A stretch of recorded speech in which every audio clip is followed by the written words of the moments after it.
Hello students, welcome to our channel let's improve class 19। আমি Ipsita ma'am, তোমাদের life science educator. আজকে আমরা class 9 এর যে পার্টটা নিয়ে আলোচনা করব সেটা হচ্ছে বাষ্পমোচন, তাই তো? আগের দিন আমরা ক্লাস 9 এর খনিজ পুষ্টি নিয়ে পড়েছিলাম, তাই তো? তোমরা যারা যারা ভিডিওটি এখনো দেখোনি, তোমরা অবশ্যই ভিডিওটি দেখে নিবে। তো আজকের ক্লাসে আমি তোমাদের বাষ্পমোচন অর্থাৎ এটার বাষ্পমোচনের ইংলিশ টার্ম কি, ট্রান্সপিরেশন, এটা সম্পর্কে আলোচনা করব। ঠিক আছে? তো তোমরা অবশ্যই যারা যারা আমাদের চ্যানেলটি দেখছো, অবশ্যই তারা আমাদের চ্যানেলটি সাবস্ক্রাইব করো এবং লাইক করো, শেয়ার করো, যাতে তোমাদের সব বন্ধু বান্ধবরা দেখতে পায়। এবং অবশ্যই আমাদের চ্যানেলটিকে ফলো করবে যেন তোমরা প্রত্যেকটি ক্লাসের নোটিফিকেশন আগে থেকেই পেয়ে যাও। ওকে, তো চলো আমরা আমাদের আজকের ক্লাসটি শুরু করি।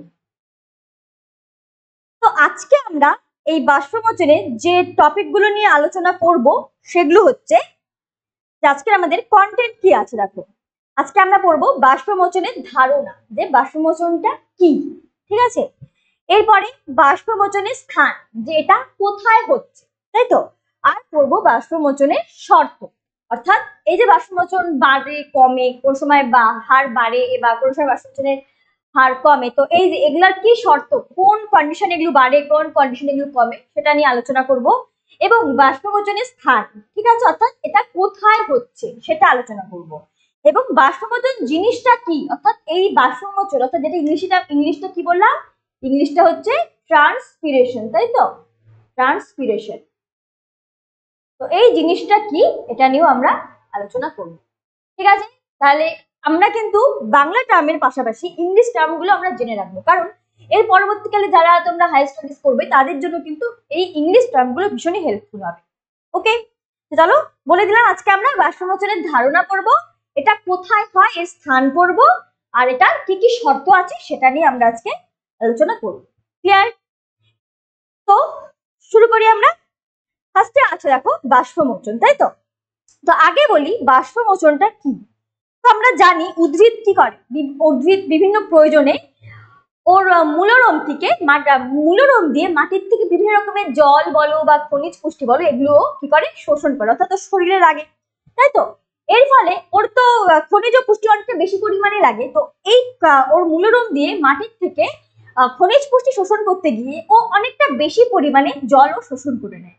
তো আমরা জানি কোনো কিছুই তো আমাদের দেহে বেশি পরিমাণে ভালো না, ঠিক যেরকম একটা কম পরিমাণেও ভালো না, বেশি পরিমাণেও ভালো না, তাহলে কি হয়, আমাদের শরীরে বিভিন্ন রকমের রোগের সৃষ্টি হয়।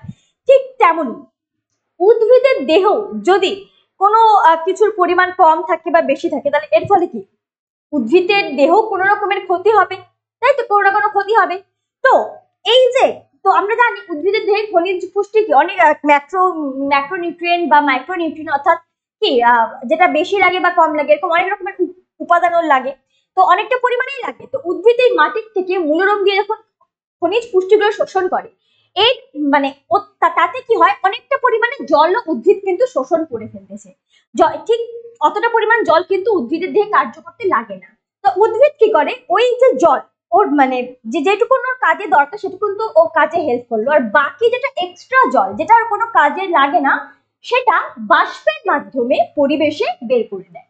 এই যে প্রসেস, যে অতিরিক্ত জলটা যে উদ্ভিদ যে বাষ্পের মাধ্যমে ওর গাছের কোনো না কোনো অংশ দিয়ে পরিবেশে বের করে দিচ্ছে, এই প্রসেসটা কি আমরা বলবো হচ্ছে বাষ্পমোচন। এবং মনে রাখতে হবে এটা কিন্তু একটা শারীরবৃত্তীয় প্রক্রিয়া। ওকে, তো চলো আমরা আগে ডেফিনেশনটা লিখি, তারপর আমরা আরো ভালো মতো বুঝতে পারবো। ওকে,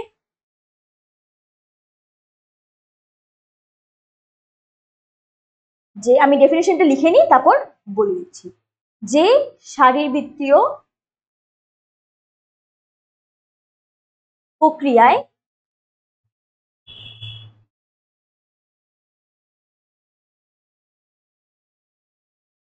উদ্ভিদ তার দেহের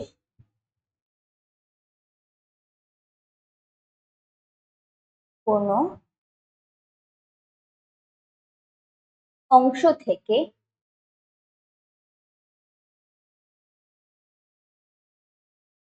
অতিরিক্ত জল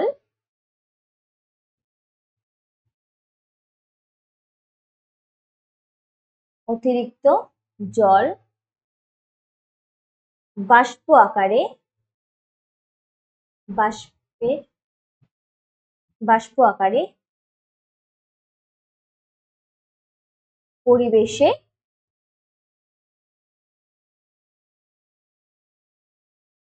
নির্গত করে। ঠিক আছে,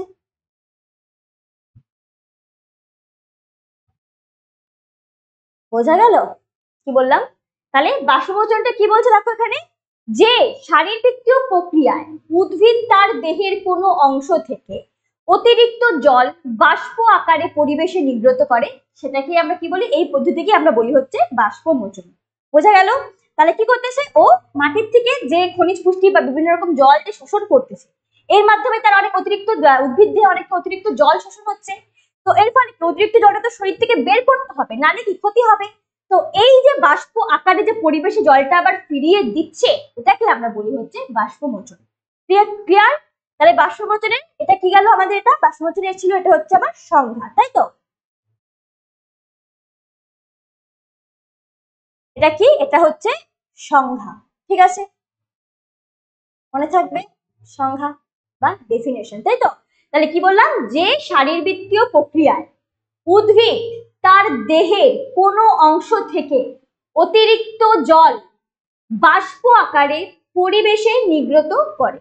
ঠিক আছে, এটাই কি, পরিবেশে নির্গত করে দেয় বা বের করে দেয়, এটাই হচ্ছে বাষ্পমোচন। বোঝা গেল? বোঝা গেল বাষ্পমোচন জিনিসটা কি? তো মাথায় রাখবা, এটা কিন্তু একটা শারীরবৃত্তীয় প্রক্রিয়া। তো এরপরে আমরা একটা পড়বো বাষ্পমোচন আর বাষ্পভবন, যেটা আমরা বলি, এটা পার্থক্য, এটা আমরা সবার লাস্টে পড়বো। তো আশা করি বাষ্পমোচনটা কি এটা সবাই বুঝতে পারছো, যে শারীরবৃত্তীয় প্রক্রিয়ায় উদ্ভিদ তার দেহের কোনো অংশ থেকে তার শরীরে অতিরিক্ত জল দেহে বাষ্প আকারে নির্গত করে দেয় বা পরিবেশে পাঠিয়ে দেয়, এই পদ্ধতিকে আমরা বলি হচ্ছে বাষ্পমোচন। এটুকুন সবার ক্লিয়ার? এবার আমরা দেখব বাষ্পমোচনের স্থান, এটা কোথায় হচ্ছে। ঠিক আছে, চলো আমরা দেখে নিই এই যে বাষ্পমোচন এটা কোথায় হচ্ছে। ঠিক আছে, এটা তিনটা জায়গার থেকে হয়, উদ্ভিদ দেহের তিনটা জায়গার থেকে বাষ্পমোচন হয়। ঠিক আছে, তো এক নাম্বার, একটা হয় হচ্ছে পত্ররন্ধ্রের মাধ্যমে বাষ্পমোচন। ঠিক আছে, তো এটা কি আমি সব বলে দিব, লিখে নিই।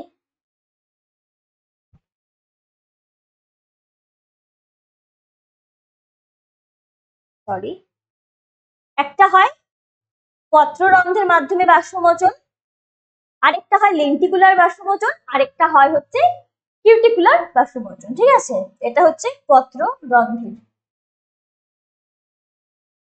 পত্ররন্ধ্রের মাধ্যমে। ঠিক আছে, আরেকটা হয় লেন্টিসেলের সাহায্যে, লেন্টিসেল। ঠিক আছে, এগুলো কি সব বলে দিব।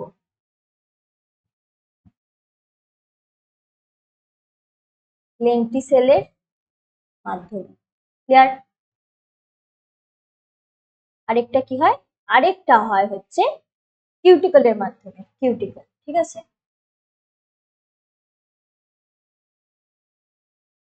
কিউটিকলের মাধ্যমে।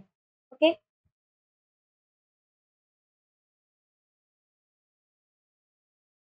মনে থাকবে? তাই কি বললাম, বা উদ্ভিদের যে বাষ্পমোচনের স্থান, এটা তিনটা জায়গার থেকে হয়, একটা পত্ররন্ধ্রের মাধ্যমে, একটা লেন্টিসেলের মাধ্যমে, আরেকটা কিউটিকলের মাধ্যমে। তো আমাদের মাথায় রাখতে হবে, এই যে পত্ররন্ধ্রের মাধ্যমে আমাদের সবচেয়ে বেশি ট্রান্সপিরেশন হয়। ঠিক আছে, সবচেয়ে বেশি হয় তাহলে কার মাধ্যমে, এই পত্ররন্ধ্রের মাধ্যমে সবচেয়ে বেশি হয়। ঠিক আছে, মনে থাকবে এই পত্ররন্ধ্রের মাধ্যমে আমাদের বাষ্পমোচনের হারটা সবচেয়ে বেশি। ক্লিয়ার? তো বাষ্পমোচনের স্থান কোন কোন জায়গা, তিনটা জায়গা, একটা পত্ররন্ধ্রের মাধ্যমে হয়, আরেকটা লেন্টিসেলের মাধ্যমে হয়, আরেকটা কিসে হয়, কিউটিকুলার। ওকে, পত্ররন্ধ্র, লেন্টিসেল আর কিউটিকল, এই তিনটার মাধ্যমে আমাদের বাষ্পমোচন হয়। ওকে, এবার একটা একটা করে আমরা দেখি। ঠিক আছে, তো ফার্স্টে আমরা করবো হচ্ছে পত্ররন্ধ্রের মাধ্যমে বাষ্পমোচন। ঠিক আছে,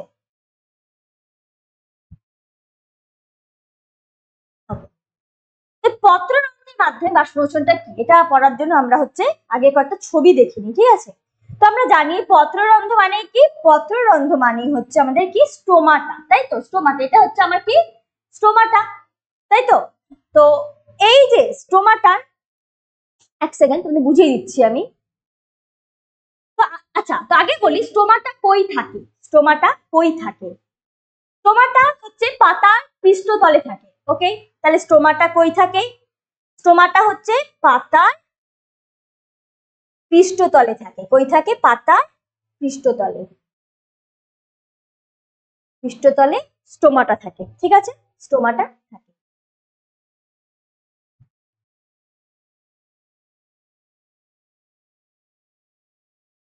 স্টোমাটা থাকে। ওকে, দেখো এখানে এই যে পাতা, পৃষ্ঠতল মানে পাতার পেছন দিকটা, তাই তো? অর্থাৎ এই যে পাতার মধ্যে এগুলো হচ্ছে এক একটা কি স্টোমাটা। বোঝা গেল? এগুলো হচ্ছে স্টোমাটা। তো স্টোমাটা অ্যাকচুয়ালি বলে দিচ্ছি তোমাদেরকে আমি, এই যে এই জায়গাটা স্টোমাটা মানে কি? একটা কোনো ছিদ্র, তাই তো? অর্থাৎ স্টোমাটা মানে কি বললাম? ছিদ্র। তো ছিদ্র এখানে কোনটা? মানে ছোট পোর, তাই তো? অর্থাৎ এই যে দেখতে পাচ্ছ, এটা কি লেখা আছে? দেখো এখানে লেখা আছে ওপেন স্টোমাটা। এই যে এটা লাল কালার করলাম, এটা হচ্ছে স্টোমাটা, যেখান দিয়ে বাষ্পমোচনটা হয়। তার মানে এটা কি? এটা খোলা। আর এই যে দেখতে পাচ্ছ এটা এখানে, এটা কি বন্ধ আছে? এটার মুখটা, এটার মুখটা কি আছে? বন্ধ আছে। তো এটা হচ্ছে আমার ক্লোজ স্টোমাটা। এটা হচ্ছে স্টোমাটা। আর এই যে দেখতে পাচ্ছ চারপাশে এই যে সেলগুলো, দাঁড়া অন্য কালি দিয়ে বলি তাহলে বুঝতে পারবে। কালি। আর এই যে চারপাশে যে এই যে সেলগুলো, এটা আর এটা, এগুলো হচ্ছে, এগুলোকে আমরা বলি হচ্ছে গার্ড সেল বা রক্ষী কোষ। ঠিক আছে? আর তার চারপাশে যে এই যে সেলটা দেখতে পাচ্ছ পুরোটা কভার করে আছে, এই সেলটাকে আমরা বলি হচ্ছে সম্পূরক কোষ। তার মানে স্টোমাটা কিন্তু এই গোটাটাকে যে স্টোমাটা বলবো তা কিন্তু না। স্টোমাটা কথার মানে কি? কোনো ছিদ্র বা যেটাকে আমরা বলতে পারি পোর। ঠিক আছে, পোর বা ছিদ্র। ওকে, তো এই যে এটার সাথে কি কি করে? বিভিন্ন রকম গ্যাস এক্সচেঞ্জ হয়, তাই তো? তো এই ছিদ্রটাকে আমরা বলি হচ্ছে স্টোমাটা। অর্থাৎ এটা হচ্ছে ওপেন আর এটা হচ্ছে ক্লোজ। ঠিক আছে?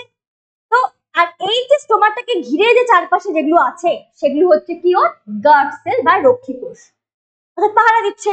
আর তার চারপাশে যে একটা কোষ, সেটা কি? সেটা হচ্ছে সম্পূরক কোষ। ক্লিয়ার? তো দেখো এখানে ছবিটাতে, এখানে তোমাদের পরিষ্কার করে বলে দিয়েছে, সুন্দর করে বুঝায় বুঝায়। এই যে এটা, তাহলে এটা কি? এখানে এটা হচ্ছে ক্লোজ স্টোমাটা। দেখতে পাচ্ছ এটার মুখটা কি আছে? বন্ধ আছে। আর এখানে কি? মুখটা খোলা আছে। এটা হচ্ছে ওপেন স্টোমাটা। ক্লিয়ার? তাহলে এটা ওপেন স্টোমাটা। তো তার মানে এইটা হচ্ছে স্টোমাটা। ওকে, আর এই দেখো এই যেগুলা দেখতে পাচ্ছ, এই যে এগুলা দুই পাশে দেওয়া আছে, এটা একটা আর হচ্ছে এই পাশে এটা একটা, তাই তো? এগুলো কি কি? এগুলো কি লেখা আছে? দেখো এখানে লেখা আছে এটা গার্ড সেল। দেখো এগুলো কি? এগুলো হচ্ছে গার্ড সেল বা বাংলায় এটাকে আমরা বলতে পারি কি? রক্ষী কোষ। ক্লিয়ার? রক্ষী কোষ। বোঝা গেল? আর এই যে চারপাশে যে এই যে সেলগুলো, এগুলো বলো বা এগুলো বলো, এগুলো কি? এগুলো কি? এগুলো হচ্ছে সম্পূরক কোষ। এগুলো কি? সম্পূরক কোষ। বোঝা গেল? ঠিক আছে, সম্পূরক কোষ। তো এবার দেখো এগুলার মাঝখানে আরো অনেক কিছু জিনিস থাকে। তো কি থাকে চলো আমরা দেখি। এগুলো কি? আমরা জানি এই যে গার্ড সেল, এই গার্ড সেলের মধ্যে কি কি থাকে? এই যে একটা গার্ড সেল, এই যে গার্ড সেল যেটা আমি এরকম করে দেখালাম তোমাদেরকে, এটার মধ্যে এই যে একটা থাকে হচ্ছে কিছু এখানে ভ্যাকুয়াল থাকে। এগুলো কি? ভ্যাকুয়াল। লেখা আছে ভ্যাকুয়াল মানে গহ্বর। ঠিক আছে? এটা এছাড়া কি থাকবে? এছাড়া থাকে হচ্ছে দেখো ক্লোরোপ্লাস্ট থাকে। ওকে, এবং কিছু শর্করা দানা থাকে। ঠিক আছে? এবং হচ্ছে এখানে কি? এই যে এগুলো কি? এগুলো এগুলো হচ্ছে একটা নিউক্লিয়াস। কিছু নিউক্লিয়াস থাকে। এই যে এখানে লেখা আছে, বা এখানেও দেখো পয়েন্ট করে দেখানো আছে কিছু নিউক্লিয়াস। এখানেও দেখানো আছে নিউক্লিয়াস। তাহলে কিছু কি থাকে? নিউক্লিয়াস। এবং কি থাকে? কিছুটা এখানে ক্লোরোপ্লাস্ট থাকে। ঠিক আছে? কিছু কি থাকবে? কিছু থাকবে হচ্ছে এখানে দেখো লেখা আছে ক্লোরোপ্লাস্ট। এখানেও লেখা আছে কিছুটা থাকবে ক্লোরোপ্লাস্ট, এখানেও দেখানো আছে। ওকে, ক্লোরোপ্লাস্ট এবং কিছু থাকবে হচ্ছে শর্করা দানা। বোঝা গেল? এগুলো হচ্ছে গার্ড সেলের ভিতরে থাকবে। ক্লিয়ার? তো চলো আমরা একবার লেখাটা দেখে পড়ি। আমি লিখে দিই তাহলে তোমাদের এটা পড়তে সুবিধা হবে। ঠিক আছে? এটা হচ্ছে আমাদের পত্ররন্ধ্রের মাধ্যমে বাষ্পমোচন। তো ফার্স্টে কি লিখবো? আমরা লিখবো পত্ররন্ধ্রের মাধ্যমে সবচেয়ে বেশি বাষ্পমোচন হয়, অর্থাৎ 97%। ওকে, ফার্স্টে আমরা কি লিখবো? 97% বাষ্পমোচন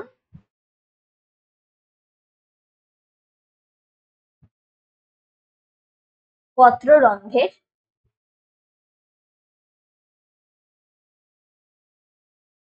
মাধ্যমে হয়। ঠিক আছে, বোঝা গেল? একদম ছবি দেখে দেখে আমরা লিখবো, তাহলে আমাদের মনে থাকবে। এরপরে আমরা 2 নম্বরে কি লিখতে পারি? 2 নম্বরে লিখতে পারি এটা পাতার পৃষ্ঠতলে অবস্থিত করে, তাই তো? পৃষ্ঠতলে। তো পত্ররন্ধ্র কই থাকে? পত্ররন্ধ্র পাতার পৃষ্ঠদেশে বেশি সংখ্যায় অবস্থান। ওকে, পাতার পৃষ্ঠদেশে, পৃষ্ঠতলে অবস্থিত। ঠিক, তাই তো? তো কি আমরা এগুলোই বললাম, তাই না? তো এবার কি এই পত্ররন্ধ্রগুলো দেখতে কিরকম? এগুলো দেখতে কিরকম? দেখো, এগুলো দেখতে কিরকম? একটা উপবৃত্তাকার শেপ না? পত্ররন্ধ্রগুলি দেখতে কিরকম? একটা উপবৃত্তাকার শেপ। তো আমরা কি লিখবো? পত্ররন্ধ্রগুলি দেখতে পত্ররন্ধ্রগুলি উপবৃত্তাকার আকৃতি। ঠিক আছে, পত্ররন্ধ্রগুলি উপবৃত্তাকার। ঠিক আছে, উপবৃত্তাকার। ক্লিয়ার? তাহলে এগুলো কি? উপবৃত্তাকার, তাই তো? এবং কি থাকে? পত্ররন্ধ্রগুলিকে ঘিরে কি থাকে? ঘিরে থাকে গার্ড সেল বা রক্ষী কোষ, তাই তো? কি লিখবো? পত্ররন্ধ্রগুলি ঘিরে থাকে রক্ষী কোষ, তাই তো? রক্ষী কোষ কি, তাই তো? হ্যাঁ, এবার এই রক্ষী কোষের উপাদানগুলো কি? তাহলে কি পত্ররন্ধ্রকে ঘিরে থাকে কে? রক্ষী কোষ। এবার রক্ষী কোষের উপাদানগুলি কি? রক্ষী কোষের উপাদান কি কি থাকে রক্ষী কোষে দেখলাম আমরা, চলো দেখে নি। এখানে লিখবো আমরা রক্ষী কোষের উপাদান। ঠিক আছে, রক্ষী কোষের উপাদান। ঠিক আছে, উপাদান। তাহলে এখানে কি কি থাকে? কি কি থাকে রক্ষী কোষে? এখানে থাকে হচ্ছে নিউক্লিয়াস, তাই তো? নিউক্লিয়াস।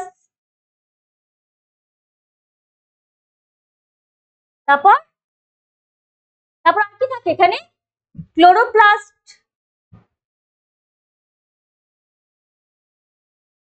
আর আর কি থাকে? Chloroplast, nucleus. আর কি দেখলাম আমরা এখানে, বলো? আর কি দেখলাম এখানে? কিছু গহ্বর থাকে এবং কিছু শর্করা দানা থাকে। এই ভ্যাকুওল আর কিছুটা কি? শর্করা দানা, তাই না? তাহলে কি থাকে লিখবো এখানে আমরা? লিখবো ক্লোরোপ্লাস্ট, গহ্বর আর কি? শর্করা দানা। ঠিক আছে, শর্করা দানা। ক্লিয়ার? বোঝা গেল? তাহলে এগুলো কি? রক্ষী কোষের উপাদান বা গার্ড সেল, তাই তো? এবং কি পত্ররন্ধ্রকে ঘিরে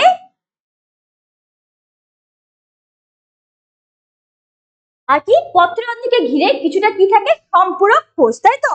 হ্যাঁ, পত্ররন্ধ্রকে ঘিরে পত্ররন্ধ্রকে ঘিরে যে কোষ সমষ্টি থাকে, কোষ সমষ্টি থাকে তাকে তাদের সম্পূরক কোষ বলে। তাদের কি বলবো? সম্পূরক কোষ বলে। ক্লিয়ার? বোঝা গেল কি বললাম? তাহলে পত্ররন্ধ্রের মাধ্যমে কি হচ্ছে? 97% বাষ্পমোচন হচ্ছে এখান থেকে হচ্ছে। এবং পত্ররন্ধ্রগুলি পাতার পৃষ্ঠতলে থাকে। ওকে, এবং পত্ররন্ধ্রগুলি হচ্ছে এখানে উপবৃত্তাকার হয়। আর পত্ররন্ধ্রগুলিকে ঘিরে কি থাকে? রক্ষী কোষ। এবং রক্ষী কোষের মধ্যে কি থাকে? নিউক্লিয়াস, ক্লোরোপ্লাস্ট, গহ্বর আর শর্করা কিছু দানা থাকে। এবং পত্ররন্ধ্রকে ঘিরে যে কোষ সমষ্টি থাকে তাদেরকে আমরা বলি হচ্ছে সম্পূরক কোষ। ক্লিয়ার? তো এখানে মনে করো একটা ছবি যদি আমি তোমাদের বলি, তো এটা কি? এটা আমাদের কোষগুলো। এগুলোই তো আমাদের কোষ, তাই না? এবং এদের ঘিরে থাকে হচ্ছে কিছুটা কোষ সমষ্টি। ওকে, তাহলে এই তো আমাদের স্টোমাটা, কি তাই তো? এটাই হচ্ছে আমাদের স্টোমাটা স্ট্রাকচার যদি আমরা মনে করি। তার মানে এই মাঝখানটা কি? এই মাঝখানটা আমার ওপেন, তো এটা কি? এটা আমার ওপেন, তাহলে এটা কি হচ্ছে? আমার স্টোমাটা। এবং এগুলো কি? এই পাশে এগুলো আমার কি? রক্ষী কোষ, কি তাই তো? এগুলো তাহলে এইটা হচ্ছে আমার কি গেল? এটা আমার গেল হচ্ছে স্টোমাটা, তাই তো? বা পত্র রন্ধ্র খোলা, তাই তো? বোঝা গেল? আর এগুলো আমার কি? এগুলো আমার রক্ষী কোষ, কি তাই তো? হুম। এবং এই যে চারপাশের যে এই যে ওয়াল গুলো, এগুলো কি? এগুলোই আমার সম্পূরক কোষ, সম্পূরক কোষ, কি তাই তো? বোঝা গেল? আর এই রক্ষী কোষের ভেতরেই কি থাকে? এই রক্ষী কোষের ভেতরেই থাকে যে কিছু ওই যে উপাদানগুলো, সেগুলো কি? কিছু শর্করা দানা থাকে, বা একটা নিউক্লিয়াস থাকে, তাই না? বা হচ্ছে গহ্বর থাকে, ক্লোরোপ্লাস্ট থাকে। তো এগুলো কি থাকে? এগুলো রক্ষী কোষকে ঘিরেই থাকে। তাহলে এই গেল, এটা আমার কি? এটা হচ্ছে আমার ওপেন পত্ররন্ধ্র, অর্থাৎ খোলা, অর্থাৎ ওপেন স্টোমাটা, তাই তো? এটা হচ্ছে এটার ছবি। বোঝা গেল? গোটাটাই কিন্তু পত্ররন্ধ্র বা স্টোমাটা না, জাস্ট এইটুকুন যে পোর, এটাকে আমরা বলবো হচ্ছে পত্ররন্ধ্র। আর এই যে দুটো ডিম্বাকার যে সেল, সেটা কি? সেগুলো হচ্ছে আমার রক্ষী কোষ। আর এর চারপাশে ঘিরে যে এই যে কোষগুলো, এগুলো কি? এগুলো হচ্ছে আমার সম্পূরক কোষ। ক্লিয়ার? বোঝা গেল? তো এইভাবে হচ্ছে পত্রের রন্ধ্রের মাধ্যমে বাষ্পমোচন হয়। ক্লিয়ার সবার এটুকুনটা? যে তিনটা মাধ্যম যে বললাম, যে একটা কি? একটা হচ্ছে আমার পত্ররন্ধ্র, একটা লেন্টিসেল, একটা কিউটিকল। তো পত্ররন্ধ্রটা আশা করি বোঝা গেল, সবাই বুঝতে পেরেছো? এগুলো কিন্তু সবাই তোমরা খাতার মধ্যে কিন্তু নোট করবে, নাহলে কিন্তু কেউ বুঝতে পারবে না। তাহলে আবার বলে দিচ্ছি যে পত্ররন্ধ্রের সাহায্যে 97% বাষ্পমোচন হয়, সবচেয়ে বেশি। এবং এটি পাতার কই থাকে? পৃষ্ঠতলে থাকে, পিছন দিকটাতে না। এবং পত্ররন্ধ্রগুলি দেখতে উপবৃত্তাকার হয়। এবং পত্ররন্ধ্রগুলিকে ঘিরে কি থাকে? রক্ষী কোষ। দেখতেই পাচ্ছি এগুলো কি? আমার রক্ষী কোষ থাকে ঘিরে পত্ররন্ধ্রটাকে। এটা পত্ররন্ধ্রটা, এটাকে ঘিরে আমার এই যে এটাকে আমরা কি বলবো? রক্ষী কোষ। ক্লিয়ার? এবং রক্ষী কোষের যে উপাদান, সেটা কি? নিউক্লিয়াস, ক্লোরোপ্লাস্ট, গহ্বর আর শর্করা দানা। এবং পত্ররন্ধ্রকে ঘিরে যে কোষ সমষ্টি থাকে, অর্থাৎ এই যে কোষ সমষ্টিগুলো, এগুলো কি? এগুলো আমার সম্পূরক কোষ, তাই তো? তো এই ঘিরে যে কোষ সমষ্টি থাকে, তাদেরকে আমরা বলবো হচ্ছে সম্পূরক কোষ। বোঝা গেল? তাহলে এইভাবেই পত্ররন্ধ্রের মাধ্যমে বাষ্পমোচন হয়। এটুকুনটা আমি ক্লিয়ার করতে পারছি সবার? তো এই যে আমি এখানে ছবি একটা হাতেও এঁকে দিলাম তোমাদের জন্য, এবং এখানে ছবিতেও দেওয়া আছে, তোমরা দেখে কিন্তু ছবি প্র্যাকটিস করবে, ছবি কিন্তু অনেক সময় আসে। বোঝা গেল? তাহলে এই ছিল আমাদের পত্ররন্ধ্র, বা যেটাকে আমরা ইংলিশে বলি কি? স্টোমাটা। এদের সাহায্যে হচ্ছে বাষ্পমোচন। এবার আমরা সেকেন্ড কি পড়বো? এবার আমরা পড়বো হচ্ছে লেন্টিসেলের মাধ্যমে বাষ্পমোচন। কার মাধ্যমে? লেন্টিসেল। ওকে, তো এবার দেখি, আগে একটা ছবি দিয়ে দেখি লেন্টিসেল জিনিসটা কি। এই দেখো, লেন্টিসেলটা কি? লেন্টিসেল হচ্ছে এই যে কাস্টল জাতীয় কিছু উদ্ভিদ থাকে। কি জাতীয় বললাম? কাস্টল জাতীয়। এই কাস্টল জাতীয় কিছু উদ্ভিদের এই যে কাণ্ডে কিছুটা, দেখো এই যে দেখতে পাচ্ছ হোয়াইট হোয়াইট কিছুটা ছিদ্র থাকে। এই যে অসংখ্য যে কিছুটা ছিদ্র, এগুলো সব কি? সব ছিদ্র। এগুলোকে আমরা বলি হচ্ছে লেন্টিসেল। লেন্টিসেল মূলত তো বাষ্পমোচনে সাহায্য করে, কিন্তু এর মেইন যে কাজ, ওকে গ্যাসীয় অর্থাৎ গ্যাস এক্সচেঞ্জে সাহায্য করে, গ্যাসিয়াস এক্সচেঞ্জ করে, অর্থাৎ গ্যাস বিনিময় করে। ওকে, তো এই যে যদি আমরা এই গাছটার কাণ্ডে, এই লেন্টিসেল এটার যদি গাছের কাণ্ডটা যদি আমরা সেকশন করি, তো আমরা এরকম একটা স্ট্রাকচার পাবো। ঠিক আছে? তো অর্থাৎ এই দিকে যে এই যে সেল, এগুলোকে আমরা বলবো হচ্ছে মৃত কোষ। ওকে, কর্ক ক্যাম্বিয়াম, এগুলোকে আমরা বলি কর্ক ক্যাম্বিয়াম, এগুলোকে আমরা বলি কর্ক ক্যাম্বিয়াম। অর্থাৎ এগুলো কি? এগুলো কিন্তু আমার ডেড, মৃত। মনে থাকবে, এগুলো হচ্ছে আমার মৃত। আর এই যে ইয়েলো কালার যে জায়গাটা, এগুলো হচ্ছে আমার প্যারেনকাইমা সেল। প্যারেনকাইমা, বাংলায় লিখে দিচ্ছি। প্যারেনকাইমাটা কি? এটা লিভিং সেল, তাই না? এটা হচ্ছে আমার প্যারেনকাইমা, সরি প্যারেনকাইমা সেল। ঠিক আছে, এটা হচ্ছে আমার প্যারেনকাইমা সেল। Parent chyma. এটা কি? এটা আমার জীবিত, তাই না? জীবিত কোষ। আর এই যে জায়গাটুকু, এই যে এইটাকে আমরা বলি হচ্ছে লেন্টিসেল। ক্লিয়ার? এটাকে আমরা বলি হচ্ছে লেন্টিসেল। বোঝা গেল তো? এদের মাধ্যমেও বাষ্পমোচন হয়, কিন্তু সবচেয়ে কম পরিমাণে হচ্ছে এই লেন্টিসেলের মাধ্যমে বাষ্পমোচন হয়। ক্লিয়ার? তাহলে আমরা এটাকে লিখে নিই, ঠিক আছে? তো আমাদের মাথায় রাখতে হবে সবচেয়ে কম পরিমাণ বাষ্পমোচন হয় লেন্টিসেলের মাধ্যমে। সবচেয়ে কম পরিমাণ বাষ্পমোচন হয়, ঠিক আছে?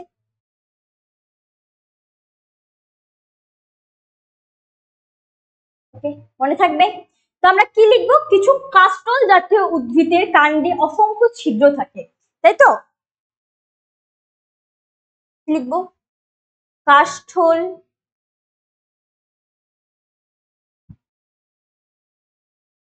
জাতীয়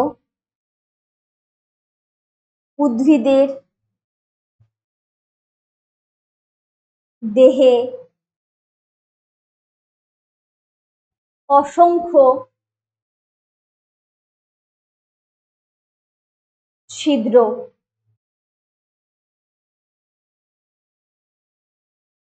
সদৃশ, ঠিক আছে? ওকে, তো এই কাস্টল জাতীয় যে উদ্ভিদ, ওকে, তো এগুলোর গায়ে অসংখ্য ছিদ্র থাকে, যেগুলোকে আমরা কি বলবো? এগুলোকে আমরা বলবো হচ্ছে লেন্টিসেল, ঠিক আছে? তো লেন্টিসেলের মাধ্যমে সবচেয়ে কম বাষ্পমোচন হয়। ওকে, তাহলে কি লিখবো এখানে? সবচেয়ে কম বাষ্পমোচন হয়, অর্থাৎ খুবই কম, ঠিক আছে? অর্থাৎ 0.1%। বোঝা গেল? তাহলে ভাবতে পারছো কতটা কম। আর এই লেন্টিসেলের মাধ্যমেই এটাকে আমরা কি বলি? এটাকে হচ্ছে লেন্টিকুলার ট্রান্সপিরেশন, ইংলিশে বলা হয় লেন্টিকুলার ট্রান্সপিরেশন। এই লেন্টিসেলের মাধ্যমে যে বাষ্পমোচন হয় সেটাকে আমরা বলি লেন্টিকুলার ট্রান্সপিরেশন, ঠিক আছে? তো এটাকে আমরা কি, এটিকে আমরা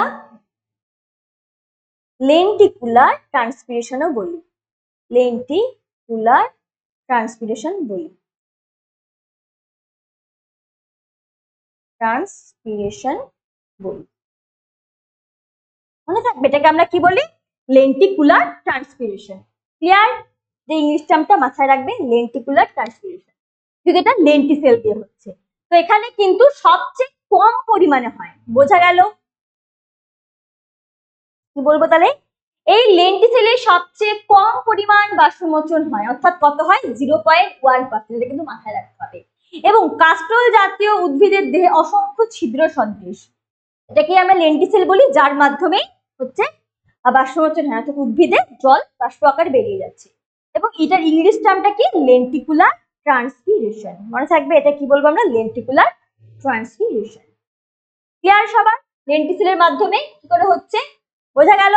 তো এই ছিল হচ্ছে লেন্টিসেল, যেটা খুবই কম পরিমাণে হয়, ঠিক আছে? তো এবার আমরা পড়বো হচ্ছে কিউটিকুলার ট্রান্সপিরেশন, ঠিক আছে? এবার আমরা পড়বো কিউটিকুলার ট্রান্সপিরেশন, যেটা আমরা একটা ছবি দেখে নিই। এটা একটা ছবি, পাতার সেকশন, ওকে? তো এখানে তো ছবিগুলো অতটা বোঝা যাচ্ছে না। তো এগুলো কি? এগুলো হচ্ছে আমার মেসোফিল কণা, ঠিক আছে? দেখো এখানে লেখা আছে এগুলো হচ্ছে মেসোফিল কণা, ঠিক আছে? তাহলে এগুলো কি বললাম আমি? মেসোফিল কণা, মেসোফিল কণা, ঠিক আছে? তো এর ভিতরে কি থাকে? জাইলেম থাকে, ফ্লোয়েম থাকে, তো এগুলো থাকে তো। এবং এই মেসোফিল কণার দিয়েতে দুটো থাকে, একটা থাকে হচ্ছে স্পঞ্জি প্যারেনকাইমা, একটা থাকে প্যালিসেড প্যারেনকাইমা, ওকে? তো তাদের উপরে কি থাকে? তাদের উপরে থাকে হচ্ছে এপিডার্মিস। তো এই এপিডার্মিসে একটা কিউটিক্যাল জাতীয় এই যে অংশ দেখতে পাচ্ছ, এটা হচ্ছে কিউটিক্যাল, ঠিক আছে? এটা হচ্ছে কিউটিক্যাল, এই যে অংশ, এখান থেকেই হচ্ছে আমাদের বাষ্পমোচন হয়। এক সেকেন্ড, কিউটিক্যাল, ঠিক আছে? এবং নিচের দিকেও, পাতার নিচের দিকেও কিন্তু কিউটিক্যাল থাকে, ঠিক আছে, এই পোর্শনটাকে আমরা বলি হচ্ছে কিউটিকল। এই দেখো এখানে লেখা আছে কিউটিকল, ঠিক আছে, কিউটিকল বোঝা গেল। তো কিউটিকল দিয়েও কিন্তু, অর্থাৎ কিউটিকলটাকে আমরা বাংলায় কি বলি, ত্বক। ওকে, ত্বক, এই যে পোর্শন এটারই সেকশন করে এখানে তোমাকে বড় করে একটা ছবি দিয়েছে। তো আমরা জানি কি থাকে ওখানে, মেসোফিল কলা থাকে যার মধ্যে কি স্পঞ্জি প্যারেনকাইমা আর প্যালিসেড সেল থাকে, এবং কি জাইলেম থাকে, ফ্লোয়েম থাকে, তাই তো। এবং পাতার যে স্তর সেটাকে আমরা কি বলি, এপিডার্মিস, তাই তো। এবার এপিডার্মিসের উপরে একটা কি আস্তরণ থাকে বা লেয়ার থাকে, যেটাকে আমরা কি বলি, যেটাকে আমরা বলি হচ্ছে কিউটিকল বা ত্বক। ওকে, তো এই ত্বকের মাধ্যমেও কিছুটা বাষ্পমোচন হয়। ওকে, কিন্তু এই কিউটিকলে এক ধরনের পদার্থ থাকে যেটাকে আমরা বলি হচ্ছে কিউটিন পদার্থ, যেই কারণে যদি পাতার থেকে যদি বেশি জল পরিবেশে বাষ্প হয়ে যায় তো সেটাও পাতার পক্ষে তো ক্ষতি, তাই না। যদি প্রয়োজনের অতিরিক্ত, অর্থাৎ যদি সেটা যদি কমে যায় বা ওটার প্রয়োজনের তুলনায় যদি শরীরে কমে যায় তাহলে কি সেটাও তো ক্ষতি। তো যেন ঠিক যেইটুকুন দরকার সেইটুকুনি বাষ্প হবে, বাকিটা যেন অতিরিক্ত যেন বাষ্প না হয়, সেই জন্য এখানে একটা কিউটিন বলে একটা স্নেহ পদার্থ থাকে যেটা বাষ্পমোচন প্রিভেন্ট করে। যদি অতিরিক্ত বাষ্পমোচন হয়ে যায় তাহলে সেই ক্ষেত্রে সেটাও প্রিভেন্ট করে। বোঝা গেল? তো চলো আমরা এটাকে লিখে নিই, ঠিক আছে। তো এই কিউটিকলের মাধ্যমে যেটা হয় সেটা হচ্ছে 1 থেকে 10% বাষ্পমোচন কিউটিকলের মাধ্যমে হয়, ঠিক আছে।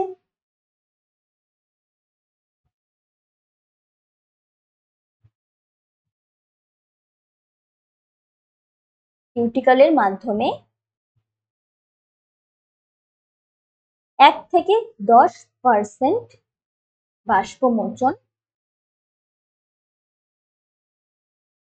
হয়ে থাকে, ঠিক আছে, বোঝা গেল?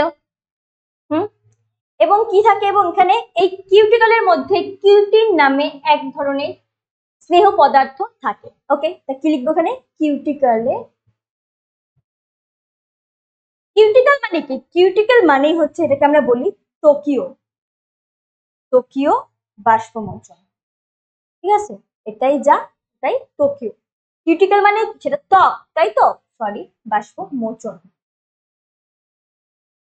ত্বকীয় বাষ্পমোচন, ঠিক আছে, তো মনে থাকবে।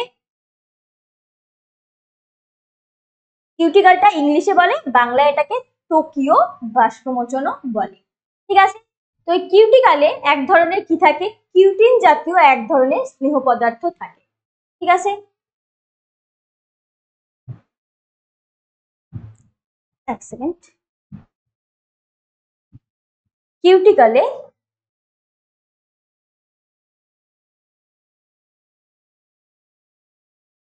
কিউটিন, কিউটিন নামটা যেন মনে থাকে, ঠিক আছে। কিউটিন, কিউটিন নামক এক ধরনের স্নেহ পদার্থ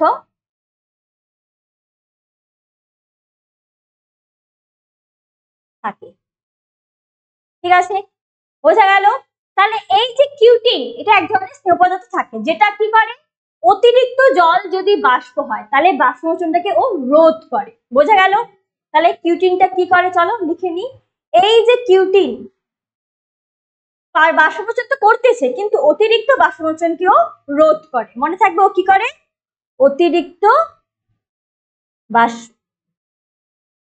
ও হচ্ছে বাষ্পমোচন রোধ করে, ঠিক আছে, অতিরিক্ত বাষ্পমোচন।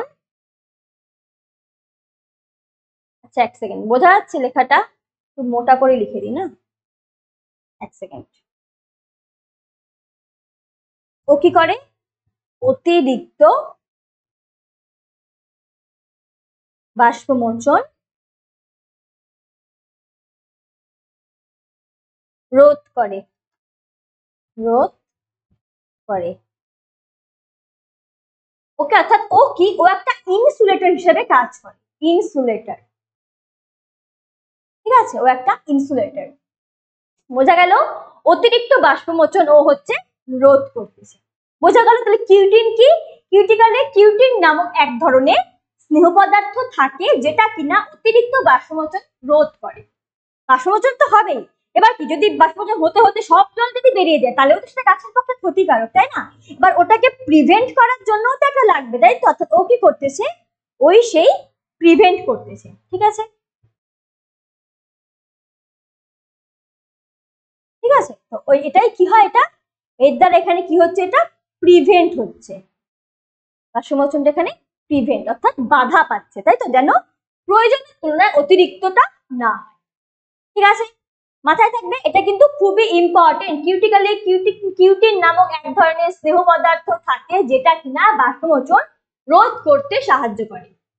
বোঝা গেল তাহলে কিভাবে হচ্ছে ত্বকীয় বাষ্পমোচন? ক্লিয়ার হলো? তাহলে এই যে 3 ধরনের বাষ্পমোচন, এটা আশা করি বোঝা গেল। তাহলে আমরা কি কি বললাম এখানে, যে 3 ধরনের যে বাষ্পমোচন স্থান পত্ররন্ধ্র, লেন্টিসেল আর কিউটিকল। পত্ররন্ধ্রটা আমরা বুঝলাম কি করে হচ্ছে, তারপরে আমরা দেখলাম হচ্ছে এখানে লেন্টিসেলের মাধ্যমে কি করে বাষ্পমোচন হচ্ছে, এবং শেষে দেখলাম হচ্ছে ত্বকীয় বাষ্পমোচন বা কিউটিকলের মাধ্যমে কি করে বাষ্পমোচন হচ্ছে। তো সবচেয়ে বেশি বাষ্পমোচন হচ্ছে আমাদের পত্ররন্ধ্রের মাধ্যমে, আর সবচেয়ে কম বাষ্পমোচন হয় হচ্ছে সে সাহায্যে আমাদের লেন্টিসেলের মাধ্যমে। আর কিউটিকলটা মাঝামাঝি, অর্থাৎ ও কি করে, এই কিউটিকলে এক ধরনের কিউটিন জাতীয় স্নেহ পদার্থ থাকে যেটা কিনা বাষ্পমোচনে রোধ করতে সাহায্য করে। ক্লিয়ার? বাষ্পমোচন একদিকে হচ্ছে, কিন্তু অন্যদিকে যদি প্রয়োজনের বেশি হয়ে যায় তখন সেটাকেও রোধ করতে সাহায্য করে। সেই পদার্থটার নাম কি? সেই পদার্থের নাম হচ্ছে কিউটিন। বোঝা গেল? এবার আমরা পড়বো লাস্ট টপিক, বাষ্পমোচনের শর্ত, তাই তো? বাষ্পমোচনের শর্ত। তো আমরা জানি এখানে শর্ত বলতে 2 ধরনের হয়, একটা হচ্ছে, এক সেকেন্ড, একটা হচ্ছে বাহ্যিক অর্থাৎ বাহ্যিক যে কারণগুলো সেটা কি, সেটা হচ্ছে উষ্ণতা, আর্দ্রতা, ঠিক আছে, বা বায়ু প্রবাহ, ঠিক আছে, বায়ু প্রবাহ। ক্লিয়ার? হ্যাঁ। আর যদি বলে অভ্যন্তরীণ, তাহলে সেটা কি হবে, সেটা হবে হচ্ছে পাতার গঠন, ঠিক আছে, পাতার গঠন। ক্লিয়ার? বোঝা গেল? তো আমরা আগে বাহ্যিক গুলো নিয়ে আলোচনা করি, তারপর আমরা পাতার গঠনটা বলে দিচ্ছি, ঠিক আছে? তো বাহ্যিকের মধ্যে কি কি আছে দেখো, এখানে 1 নম্বরে আছে হচ্ছে আমার এখানে উষ্ণতা, তাই তো? 1 নম্বরে কি আছে? 1 নম্বরে আছে হচ্ছে এখানে উষ্ণতা। ক্লিয়ার?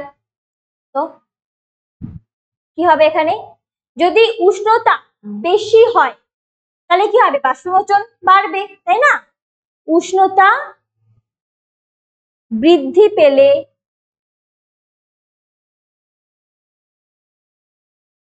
বাষ্পমোচনের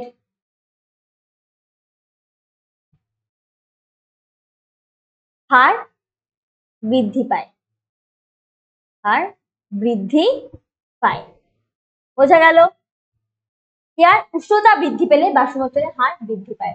কারণ কি, আমরা জানি এটা দিনের বেলাতে হয়, তো সূর্যালোক বা সানলাইট যদি বেশি হয় তাহলে কি হবে, তাহলে আমাদের বাষ্পমোচনের হার বৃদ্ধি পাবে, তাই না? ঠিক তেমনি 2 নাম্বার বলতে পারি আমরা আর্দ্রতা, তাই তো? হচ্ছে আর্দ্রতা, ঠিক আছে, আর্দ্রতা এবার যদি বাতাসে জলীয় বাষ্পের পরিমাণ অর্থাৎ আর্দ্রতা যদি বেশি হয় তাহলে সেই ক্ষেত্রে কি হবে, আমার বাষ্পমোচন কিন্তু কম হবে, ঠিক আছে? বাতাসে জলীয় বাষ্পের পরিমাণ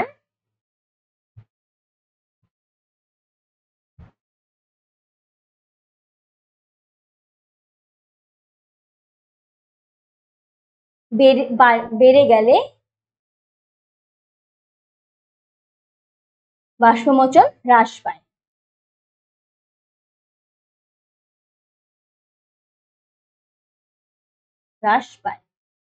ক্লিয়ার?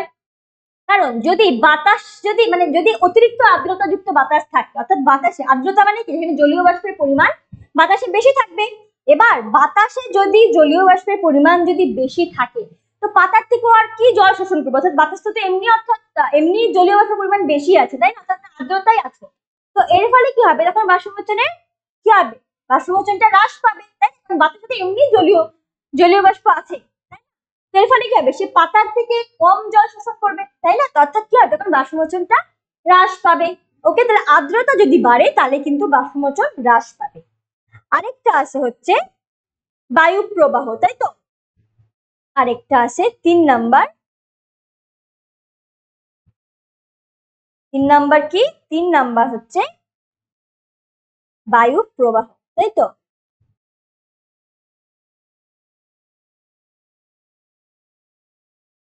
বায়ু প্রবাহ, ঠিক আছে, কি বলছে এখানে, বায়ু প্রবাহ সরি বৃদ্ধি পেলে, অবশ্যই যদি বায়ু প্রবাহ যদি বৃদ্ধি পায় তাহলে কি হবে, তাহলে আমার বাষ্পমোচন হারও বেশি হবে, তাই না। প্রবাহ বৃদ্ধি পেলে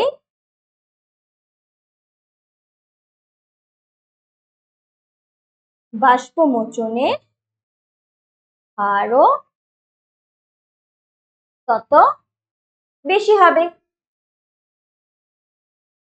ক্লিয়ার, বোঝা গেল। তাহলে কি বললাম, এই যে বাষ্পমোচনের শর্ত, অর্থাৎ যেটা ছিল আমার কি বাহ্যিক শর্ত, অর্থাৎ বাহ্যিক অর্থাৎ বাইরের থেকে, অর্থাৎ উষ্ণতা, আর্দ্রতা বা বায়ু প্রবাহ, তার মধ্যে উষ্ণতা আর আর্দ্রতা, আরেকটা কি, আরেকটা হচ্ছে আমার বায়ু প্রবাহ, তাই তো। তো আমরা জানি যদি বায়ু প্রবাহ বৃদ্ধি পায় তাহলে অবশ্যই আমার বাষ্পমোচনের হারটা কি হবে, ততটা বেড়ে যাবে, তাই না। ঠিক তেমনই যদি উষ্ণতা বা সানলাইট যদি বেশি হয়, অর্থাৎ রোদ যদি বেশি হয় বা সানলাইট উষ্ণতা যদি বৃদ্ধি হয়, তাহলে কি হবে, তাহলে আমার বাষ্পমোচনটা কি, তার থেকে বেশি পরিমাণে জল আমার বাষ্প হবে, অর্থাৎ বৃদ্ধি পাবে, তাই না। যদি সূর্যালোকটা বেশি হয় তাহলে কি হবে, বাষ্পটা তো বেশি হবে, কি তাই তো। আর আর্দ্রতা, আর্দ্রতা মানে কি, সেটা কি জলীয় বাষ্প, অর্থাৎ সেই সময় কি আর্দ্রতা যদি বেশি থাকে তার মানে কি বাতাসে জলীয় বাষ্পের পরিমাণটা কি এমনি তো বেশি আছে, তাহলে কি পাতার থেকে আর কি জল শোষণ করতে পারবে, পারবে না। তো এর ফলে কি হবে, বাষ্পমোচনের পরিমাণটা হ্রাস পাবে। ক্লিয়ার, তো এই গেল বাষ্পমোচনের শর্ত, বাহ্যিক শর্ত। আরেকটা কি আছে, আরেকটা আছে হচ্ছে আমাদের আভ্যন্তরীণ শর্ত, আভ্যন্তরীণ, তাই তো। আভ্যন্তরীণটা কি, সেটা হচ্ছে পাতার গঠন, তাই তো। আভ্যন্তরীণ যেটা হচ্ছে পাতার গঠন, তাই তো, পাতার গঠন, অর্থাৎ কি হবে, কিউটিকল, কিউটিকল পুরু হলে বাষ্পমোচনের হার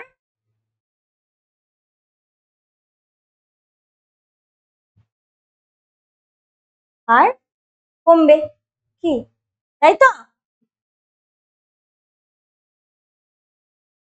দেখো বলে দিচ্ছি,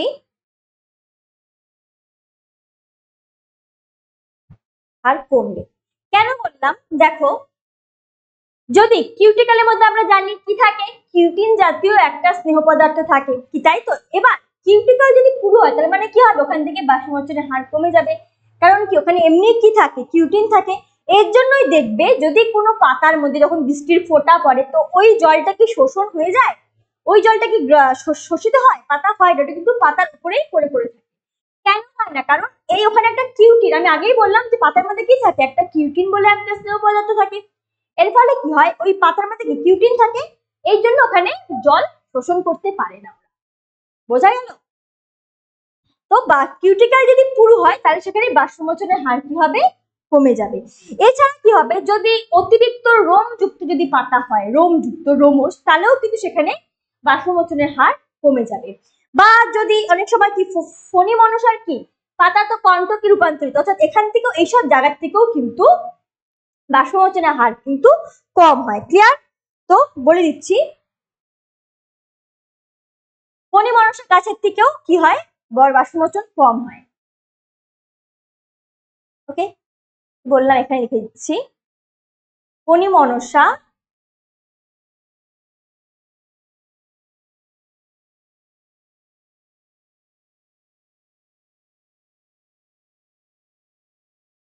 গাছে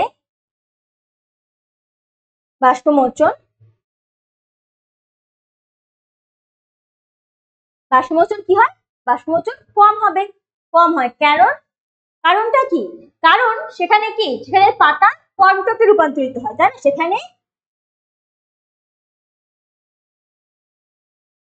সেখানে পাতা পত্রকণ্টকে রূপান্তরিত, কি তাই তো? কণ্টকে রূপান্তরিত, কি ক্লিয়ার? এর জন্য সেখান থেকে কি হয়, এসব জায়গার থেকে কি বাষ্পমোচন কম হয়। বা ধরো পাইন গাছের পাতা কি সুচালো টাইপের, তাই তো? এইসব জায়গার থেকেও কিন্তু আমার বাষ্পমোচনের হার কমে যায়। ক্লিয়ার? বোঝা গেল? তাহলে ক্লিয়ার হলো বাষ্পমোচনের শর্ত? বোঝা গেল বাষ্পমোচনের শর্ত যে এর দুটো ভাগ থাকে, বাহ্যিক ভাবেও হইতে পারে বা আভ্যন্তরীণ ভাবেও হইতে পারে। বাহ্যিক ভাবে মানে যেটা বাইরের থেকে, অর্থাৎ বাইরের প্রভাবে, অর্থাৎ উষ্ণতা, আর্দ্রতা, বায়ু প্রবাহ, এগুলো। আর আভ্যন্তরীণ মানে পাতার স্ট্রাকচার বা পাতার গঠন। তার মানে কি, যেটা বাহ্যিক গেল, অর্থাৎ এতক্ষণ যেগুলো আমরা পড়লাম সেগুলো আমরা কি পড়লাম, এগুলো আমার বাহ্যিক, তাই তো? বাহ্যিক সেটা কি, উষ্ণতা বৃদ্ধি পেলে বাষ্পমোচনের হার বাড়বে, কারণ সূর্যালোক যদি বাড়ে তাহলে কি বাষ্পমোচনের বাষ্পটা বেশি হবে। ঠিক তেমনি আর্দ্রতা, এবার আর্দ্রতা যদি বেশি থাকে বাতাসে, জলীয় বাষ্প পরিমাণ তাহলে এমনি বেশি, তাহলে ওখানে কি বাষ্পমোচনের হার বাড়বে? অবশ্যই বাড়বে না, সেখান থেকে কিন্তু বাষ্পমোচনের হার কমে যাবে। ক্লিয়ার? ঠিক তেমন ভাবেই আছে হচ্ছে এখানে বায়ু প্রবাহ, যেটাও বললাম যে বায়ু প্রবাহ যদি বৃদ্ধি পায় তাহলেও কিন্তু বাষ্পমোচনের হারটা বেশি হবে।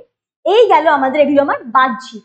আরেকটা আছে অভ্যন্তরীণ, তাই তো? অভ্যন্তরীণ মানে কি, পাতার গঠন, তাই তো? এবার কি বলছে, কিউটিক্যাল, পাতার কিউটিক্যাল যদি পুরু হয় তাহলে সেখানে কি হবে, বাষ্পমোচনের হার কিন্তু কমে যাবে, তাই তো? কারণ কি ওখানে তাহলে যদি পুরু কিউটিক্যাল হয় তাহলে সেখানে কি হয়, বাষ্পমোচনের হার কমে যাবে। এবং কি হয়, এই ফণী মনসা গাছের যদি আমরা পাতা দেখি তাহলে সেগুলো হচ্ছে পত্রকণ্টকে রূপান্তরিত, তাই না? তাহলে সেখান থেকেও কি হবে, বাষ্পমোচন কম হবে। বা পাইন গাছের মতো যেসব এর সুচালো পাতা থাকে সেখান থেকেও বাষ্পমোচনের হার কিন্তু কম হবে। ক্লিয়ার হলো? এই গেল আমাদের বাষ্পমোচনের শর্ত। ওকে, এরপরে আছে বাষ্পমোচন বা ঘনীভবনের পার্থক্য। তো চলো দেখি এখানে আমরা কি পার্থক্য করতে পারি।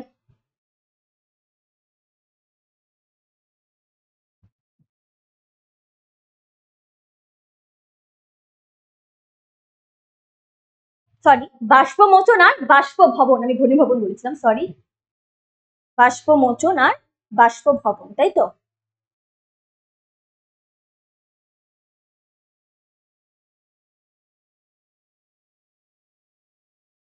ঠিক আছে,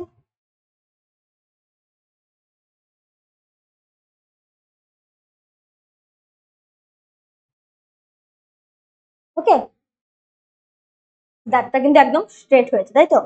তো আমরা ফার্স্টেই পড়লাম বাষ্পমোচনটা কি হবে, বাষ্পমোচন একটা শারীরবৃত্তীয় প্রক্রিয়া আর বাষ্পভবন কিন্তু একটা ভৌত প্রক্রিয়া, তাই তো? তাহলে আমরা এটাই লিখবো, বাষ্পমোচন একটি কি শারীরবৃত্তীয় প্রক্রিয়া, তাই তো? শারীরবৃত্তীয় প্রক্রিয়া, তাই তো?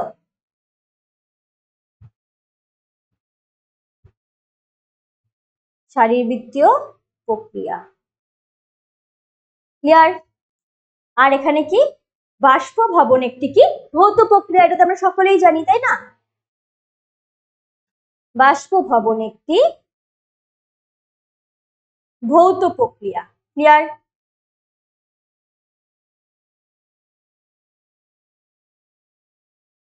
বোঝা গেল?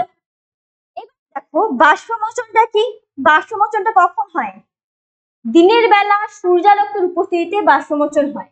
কিন্তু বাষ্পভবন দিবারাত্র যে কোনো সময়ে, যে কোনো মানে জলের যে কোনো পৃষ্ঠদেশ থেকে বাষ্পভবন হয়। তো কি লিখতে পারি, বাষ্পমোচন দিনের বেলা সূর্যালোকের উপস্থিতিতে, সূর্যালোকের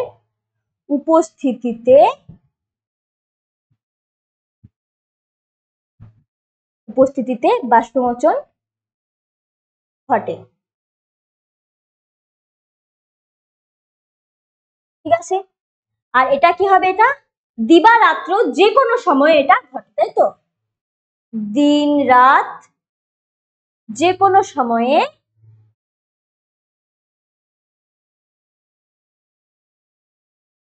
জলের পৃষ্ঠতল থেকে বাষ্পভবন হয়। ঠিক আছে, যে কোনো সময়ে জলের পৃষ্ঠতল থেকে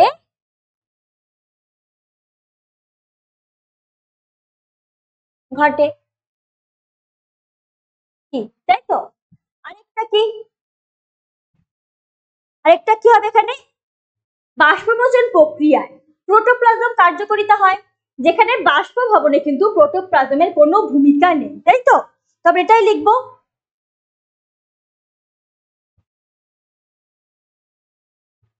এই প্রক্রিয়ায়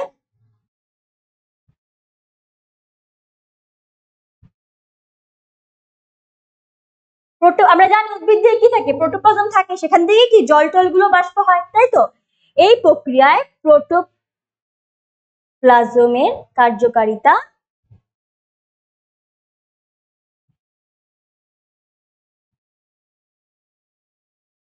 অন্তর্ভুক্ত। ঠিক আছে, কার্যকারিতা অন্তর্ভুক্ত। ঠিক আছে, আর এই প্রক্রিয়ায় প্রোটোপ্লাজমের কোনো ভূমিকা নেই। ঠিক আছে, আর এখানে কি, এই প্রক্রিয়ায় প্রোটোপ্লাজমের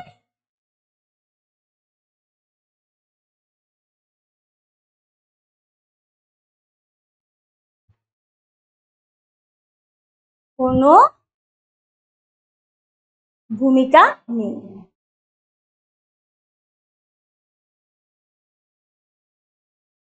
ক্লিয়ার? বোঝা গেল তো? এই ছিল তোমাদের পার্থক্য, যেটা কি, কি বললাম, বাষ্পমোচন ও বাষ্পভবনের পার্থক্যটা কি? বাষ্পমোচন একটি শারীরবৃত্তীয় প্রক্রিয়া, ঠিক আছে, আর বাষ্পভবন একটি ভৌত প্রক্রিয়া। 2 নাম্বার, তাহলে এটা বোঝা গেল যে বাষ্পমোচন একটি শারীরবৃত্তীয় প্রক্রিয়া আর বাষ্পভবন একটা ভৌত প্রক্রিয়া।